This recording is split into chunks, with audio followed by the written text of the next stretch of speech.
నమస్తే సార్. నమస్తే అయ్యా. మీ పేరు? నా పేరు మన్నూరు శ్రీనివాసులు. ఏ ఊరు?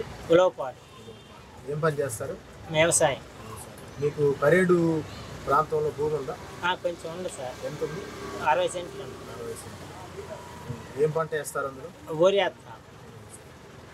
ఈ మధ్యకాలంలో పరేడు ప్రాంతంలో ఇండోసోల్ సోలార్ కంపెనీ అనేది ఒకటి ఏర్పాటు చేస్తుంది. దానికి భూములు ఇవ్వమని ప్రభుత్వం వారు మీ మధ్యకి వస్తున్నారు.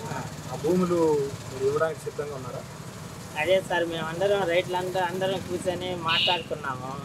మాట్లాడుకొని కంపెనీ వచ్చి మన బిడ్డలకి భవిష్యత్తు బాగుంటుంది కదా అని ఆలోచనతో అందరమే ఈడలుచుకున్నాము. ఇచ్చారా? ఇచ్చాము సార్. ఇచ్చాము. మాకు అమౌంట్ కూడా పడింది. ఈ సోలార్ కంపెనీ మీ ప్రాంతానికి రావడాన్ని బట్టి మీరు ఎలా సంతోషాలు వ్యక్తపరుస్తారు? పిల్లల భవిష్యత్తు బాగుంటుందని మేము ఆశిస్తున్నాం సార్. మేమెట్టా మా జనరేషన్ అయిపోయింది. వ్యవసాయం మా పిల్లలు వాళ్ళు వ్యవసాయం కూడా చేసే సిటీలు కాదు, ఇంకెవరు కూడా వర్క్ చేయలేరు ఈ వ్యవసాయం అనేది. ఏదో కంపెనీలు వచ్చే పిల్లల భవిష్యత్తు బాగుంటుందనే ఉద్దేశంతో మేము కంపెనీకి ఇచ్చాము, ఇష్టపూర్వకంగా ఇచ్చాము.